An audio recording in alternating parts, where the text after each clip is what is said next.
মেয়েটার একবার বিয়ে হয়েছে, আমার একবার বিয়ে হয়েছে। ভাই আমার তিনটা ভাইয়ের আমার মা খুবই অসুস্থ ভাই, আমি কিছু বলবো না। আমার ডিভোর্স লেটার দেখাবো, আমার ভাই করেছে।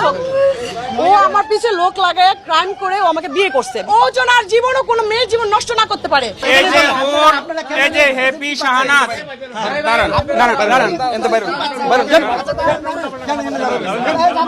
সোহেল নামের এক লোক বাসায় আসে, আইসা আম্মুর সাথে ঘুরতে যায়। আমার নামে মিথ্যা মামলা দিতেছে, একটা মিথ্যা মামলা ছিল। আজকে আমি মামলার হাজিরা দিছি, হাজিরা দিয়ে আমি একটা কাগজ নিতে আসছি। নিতে আসার পরে হচ্ছে এই যে হ্যাপি আক্তার এবং হচ্ছে শাহানাজ দুজন মিলে তাদের আরো 2-3টা এরকম কয়েকটা গুন্ডা মাস্তান হঠাৎ করে আমাকে আতঙ্কিত ধরছে, ধৈরা আমার মারামারি কইরা তারপরে এই অনেকজন মারামারি। আমি কোনোভাবে ছুটতে পারি না। আমি সবাই বলছি ভাই আমি কোনো এখানে আসছি কোর্টে হাজিরা দিতে। এর আগে আমার নামে মিথ্যা অনেক মামলা হয়েছে। এই যে হ্যাপি আক্তার, সে তার খুব খারাপ রেকর্ড। আমি আনমেরিড মেয়ে ছিলাম, আমার কোনো অভিযোগ ছিল না। ও আমার পিছে লোক লাগায় ক্রাইম করে ও আমাকে বিয়ে করছে। বিয়ে করার পরে আমি জানুয়ারি মাসের 18 থেকে জানতে পারি ওর 2টা বাচ্চা আছে, একটা 8 বছরের আর একটা আছে 3 বছরের, আর 10 বছরের সংসার। তারপরে যখন আমি খুঁটিনাটি তখন আমরা জানতে পারি, জানার পরে আমার মা বলছে ঠিক আছে এই বাচ্চা তোমার বোনের যদি হয়ে থাকে তা আমরা প্রশাসনের হাতে তুলে দিব। বলে না আমার বাচ্চা এখন আমি নিয়ে যাব, এরকম সিনকেট করে ও বাচ্চা নিয়ে যায়। নিয়ে যাওয়ার পরে আমরা তখন শুনতে পারি ও বিয়ে করছে। বিয়ে করার পরে ও আমাকে পটায় মোটায়া আমাকে খিলগা থানা থেকে ওর নামে অভিযোগ করা আছে। আপনি যদি খিলগা থানাও যান অভিযোগ পাবেন। খিলগা থানা থেকে যখন ওর নামে মামলা হয়, মামলা হওয়ার পরে আমাকে 29 তারিখে যে খিলগা থেকে আমাকে ও মিরপুর 13 নম্বর সেক্টর 8 নম্বর রোড বি ব্লকে নিয়ে যায়। নিয়ে যাওয়ার পরে আমার 30 তারিখে এক কাপড়ে আমাকে বাসা থেকে ও বের করে দেয়। এই যে উকিলের চেম্বার আছে সামনে, আমি নিয়ে যাবো।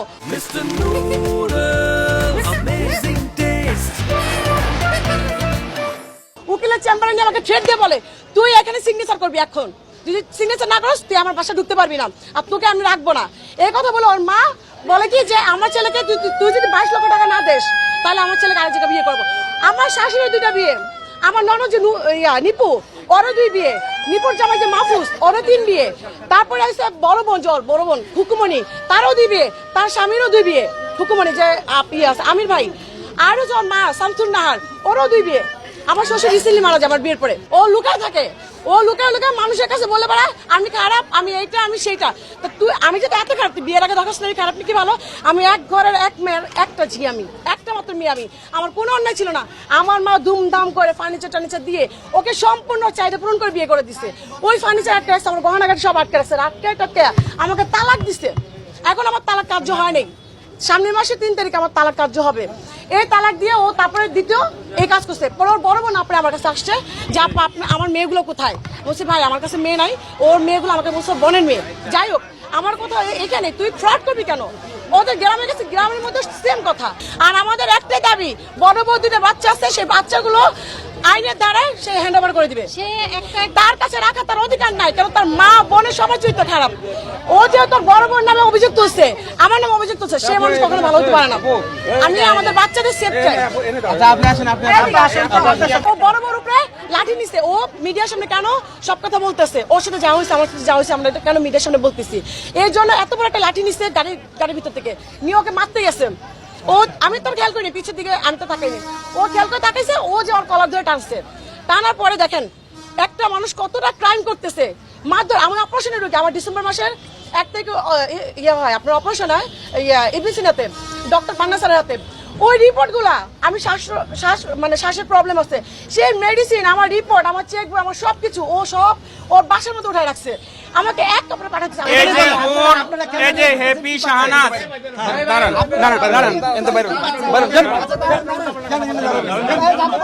আমাদেরকে বলছে যে মানে খারাপ পরিচয় সবার কাছে দিচ্ছে, আইনের কাছে, তারপরে আপনার প্রশাসনের কাছে, আদালতের কাছে, মানে প্রকাশ করতেছে যে আমরা খারাপ মেয়ে, ঠিক আছে, তারা এসব করছে। এসবের জন্য আমরা প্রতিবাদের জন্য আমরা আদালত আসছি। যখন থানায় আমাদেরকে কোনো রকম সহযোগিতা করতেছে না, আদালতের মাধ্যমে আসছে। আদালতের মধ্যে আসার মধ্যে ওই লোকটা চেম্বার আমাকে নিয়ে যায় ডিভোর্স করানোর জন্য। উনি আমাকে বিভিন্ন রকমের কথা বলে যে আপনি 10 বার কাঁদে থেকে একবার কাঁদেন, আপনি এই 3 লাখ টাকা নিয়ে চলে যান, ডিভোর্স দিয়ে দেন, ঠিক আছে। এই ধরনের আমাকে অভিযোগ করে আমাকে বলে, আমি বলছি আমি টাকা অনেক রেখেছি, আমি বিয়ে করছি সংসার করার জন্য, ঠিক আছে, তার বউ আছে বাচ্চা আছে, কোনো সমস্যা নেই, যেহেতু মেয়েদের একবারই বিয়ে হয়, এই মেয়েটার একবার বিয়ে হয়েছে, আমার একবার বিয়ে হয়েছে, আমার মা আজকে পথে পথে ঘুরতেছে, আমাদের পুরো নিঃস্ব করে দিচ্ছে, আমাদের ঘরে কিচ্ছু নেই। আমার মা খুবই অসুস্থ, ভাই আমি কিছু বলবো না, আমার ডিভোর্স লেটার লাগাবো, আমার ভাই করেছে। সে আমার প্রতারণা করে আমাকে বিয়ে করছে। বিয়ে করার পরে সে বলছে কি আমার মা খুব খারাপ, আমার মা কি করে এই টাকার লোভে বিভিন্ন বুড়া বয়স্ক লোকদের কাছে এবং সে নেশা করে কাছে আমার বিয়ে দিয়ে টাকার লোভ নিতে চায়, তুমি আমার দয়া করে আমাকে বিয়ে করো। আমি বলছি আমি বিয়েতে আমার বউ বাচ্চা আছে, আমি পারবো না। এর মধ্যে আমার আগের ওয়াইফের সাথে টুকটাক ঝামেলা চলতেছিল, যেটা হচ্ছে তারা আর্থিকভাবে বারবার ওর ভাই সহ আমাকে চাপ দিচ্ছিল এবং তার মধ্যে একটা মনমালিন্য হইতেছিল। আমি তাকে এটা শেয়ার করলাম যে দেখো আমার তুমি বিয়ে করলে একটু ভালো দেখে শুনে বিয়ে করো, কারণ আমার আগের ওয়াইফ তার ভাইটাই মিলে আমাকে আর্থিকভাবে বিভিন্ন ক্ষতিগ্রস্ত করতেছে এবং আমার বাচ্চাদেরকে একটু টর্চার করে এই টাকা পয়সা না দিলে। তো এরকম বলতে বলতে বলছি কি আমার দুইটা বাচ্চা, তোমার দুইটা বাচ্চা আমি নিলাম, দায়িত্ব নিলাম, আমার মা খুব খারাপ, আমার ফ্যামিলি খুব গরিব, এরকম বলে বিয়ে শাদী করছে। আমি একবার দুবার অনেকবার নিষেধ করছি, তারপর বিয়ে করছে, আমার বাচ্চা এরকম বলে আমার মা খুব খারাপ। তারপরে তার বিয়ে শাদী করার পরে সে বলছে আমার কিচ্ছু লাগবে না, আমার আর তোমার দুটা সন্তান দরকার, আর তোমার দরকার, আর তোমার ফ্যামিলি আমার ফ্যামিলি, এই কথা বলে তারপরে সে আমার বিয়ে করলো। এরপরে কি করলো, আমি বলছি আমার একটা ওয়াইফ আছে, সে তাকে আমি নিরীহতা আমি ছাড়তে পারবো না, কারণ সে এত খারাপ মানুষ না। সে কি করলো, এ প্রতারণা একটা করলো, তুমি যদি আগের ওয়াইফের না তুমি তালাক দাও, তোমার গুন্ডা মাস্তান দিয়ে আমার বন্ধুর অভাব নাই, তোমার এখনই থানায় নিয়ে যাবো, একের পর এক করে আমাকে বাধ্য করা হয়েছে। আমার আগের ওয়াইফের সাথে তার ফ্যামিলিগতভাবে বারবার ওরা আমাকে আর্থিকভাবে চাপ দিচ্ছে। আমার বাচ্চাগুলির আমার আগের ওয়াইফ বিভিন্ন ঝামেলা করতেছিল। কিভাবে করতেছিল, আমি অফিস থেকে গেলেই তার বাচ্চাগুলো আটকে রেখে সে সারাদিন ঘুরঘুর করে এই করতে। আমার দুইটা বাচ্চার নিশ্চয়তার জন্য, জীবনের নিশ্চয়তা, আমি বাচ্চাগুলো নিয়ে আমি দৌড়াইতেছি যে আমার বাচ্চার কোনো নিশ্চয়তার জন্য। এই করার পরে তারপরে দ্বিতীয় ফ্রড যে সে বলছে আমি বাচ্চার দায়িত্ব নিব, এই বলে তারপরে কি করছে, সে হচ্ছে আমার বাচ্চা নিয়ে রাতে বাইরে থাকে। আমি জানুয়ারির 17 তারিখ জানুয়ারি 17 তারিখ দিবাগত রাত্রে সে এক পর পুরুষের সাথে ছিল, সারা রাত ছিল, আমার বাচ্চারও নিয়ে গেছে সেই রাত্রে। আমি সারা রাত কান্না করছি, আমি সারা রাত তারপরে জিডি করছি খিলগাঁও থানা। পরে 18 তারিখ দুপুর বেলায় সে বাচ্চা নিয়ে আসছে, আমি থানার থেকে সহায়তা নিয়ে তারপরে আমি কি করছি, আমার বাচ্চা নিয়ে আমি উদ্ধার হয়েছি, নিয়ে চলে গেলাম। 2 দিন পর আমি ঢাকায় আসলাম, সবাই মিলে বসছে যে এটার কি একটা সুরা করতে হবে। আপনার এই যে পুলিশ আসে, আপনার বাচ্চা নিয়ে আপনার ওয়াইফ চলে যায়, রাত্রে বাইরে থাকে, এর একটা ভাই আছে, বারবার টাকার প্রেসার দেয় আমারে, বিভিন্ন ভাবে টাকার প্রেসার দেয়। যখনই টাকা না দিলে বিভিন্ন ভাবে আমাকে চাপ সৃষ্টি করে এবং এক পর্যায়ে কি করছে, তারা আমাকে মিথ্যা ভাবে রটনা শুরু করছে। আমার পুরা অফিসে বলতেছি কি আমি নাকি একটা মেয়েকে বিয়ে করছি, আমার মায়ের মোবাইলে আমার এক চাচির ছবি আছে, চাচি বলতে কি এক চাচা বিয়ে করবে ওই মেয়ের ছবি আছে, এই ছবি সরিয়ে দিছে। ওরা বিভিন্ন ভাবে আমাকে প্রতিপন্ন শুরু করছে। আমিও বিরক্ত হয়ে গেছি, এই মেয়ের কিনে আমি বিয়ে করছি, এই সেই করছি। তারপরে বিরক্ত প্রতিপন্ন হয়ে তারপরে সে কি করছে, আমার বাচ্চাগুলো আটকে রেখে আমার মেয়ে আমাকে বলছে আব্বু বিভিন্ন লোক আসে আমাকে মারে, বাসায় এসে আমাকে মারে এবং মারে দেখে আমাকে আলাদা রুমে করে ওনারা আলাদা থাকে। এর পরবর্তীতে কি করছি, আমার বাচ্চার নিয়ে কয়েকবার হারিয়ে ফেলছে, 2বার আমার বাচ্চা হারিয়ে ফেলছে। সে বাইরে যায়, এক লোক কার সাথে যায় আল্লাহ জানে, এক সোহেল নামের এক লোক আছে, আমি জানি না সোহেলকে। আমার বাচ্চা বলে বাবা সোহেল নামের এক লোক বাসায় আসে, আইসা আম্মুর সাথে ঘুরতে যায়। একদিন দেখে এক লোক ফোন দিছে, আপনার একটা বাচ্চা, আমার বাচ্চার বয়স আনুমানিক 8.5 বছর, আমার বাচ্চার রাস্তা থেকে মানুষ ফোন দেয় আপনার বাচ্চা এরকম এখানে কান্না করতেছে, দৌড়ে আসছি। আরেকদিন বলে কি আপনার বাচ্চা এরকম এখানে হারিয়ে গেছে, আপনার বাচ্চা তাতে নিতে আসে, আমি দৌড়ে আসছি। আমি দেখলাম আমার বাচ্চার অনিশ্চয়তা, আমি এই বাচ্চা নিয়ে তারপরে আমি ওকে বলছি যে এভাবে আর সম্ভব না, আমি আমার বাচ্চা নিয়ে। এর মধ্যে ওই যে দ্বিতীয় প্রতারক সে আমাকে কি করছে, সে বিভিন্ন লোকের সাথে থাকে। কেমন থাকে, ওয়ান ব্যাংকে সেন্টু নামের আইটিতে চাকরি করে, সেই লোকের সাথে বিবাহ বহির্ভূত তার 2 বছর সম্পর্ক, আমি জানতাম না, পরে জানছি। সম্পর্ক থাকার পরে সে বলে কি হ্যাপি, বিবাহ বহির্ভূত 2 বছর সম্পর্ক। সে সেন্টু ভাইয়ের সাথে আমার বিজনেসগত সম্পর্ক ছিল।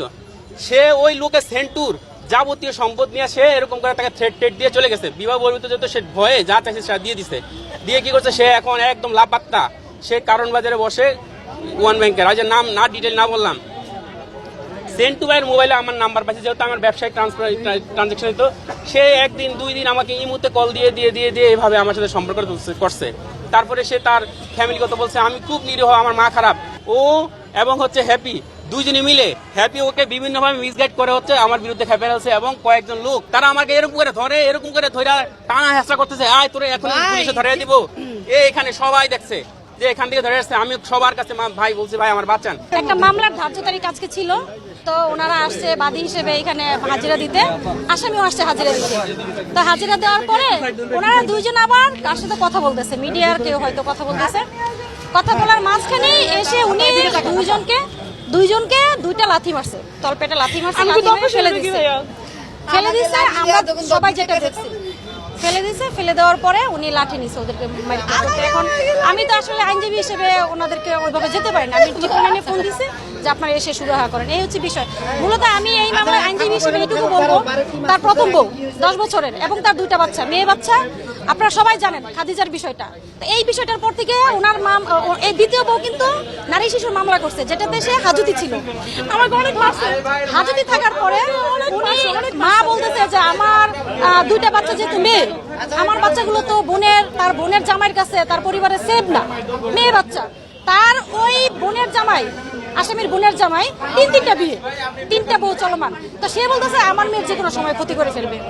এখন সে গেছে তার ওই ননদের বাসায় যে আমার বাচ্চা তোমরা দিয়ে দাও, তোমরা পারলে কোর্ট থেকে নিয়ে আসো, কোর্ট যে রায় দিবে আমি সেটা খুশি হয়ে দিয়ে দিব। এই কথা বলার পরে তাকে ইচ্ছা মতো মেরে দূরে তার সাথে র্যাপ করতে চাইছে, যেটা আমাকে বলছে যে মাহফুজ বলছে ওর কথা যদি আমি রাজি হই তাহলে বাচ্চা দিয়ে দিব। তাকে প্রচুর পরিমাণ মারধর করছে। উনি আবার সরারদি মেডিকেল থেকে ট্রিটমেন্ট নিয়ে এখানে আসছে। এই হচ্ছে মূলত মামলা।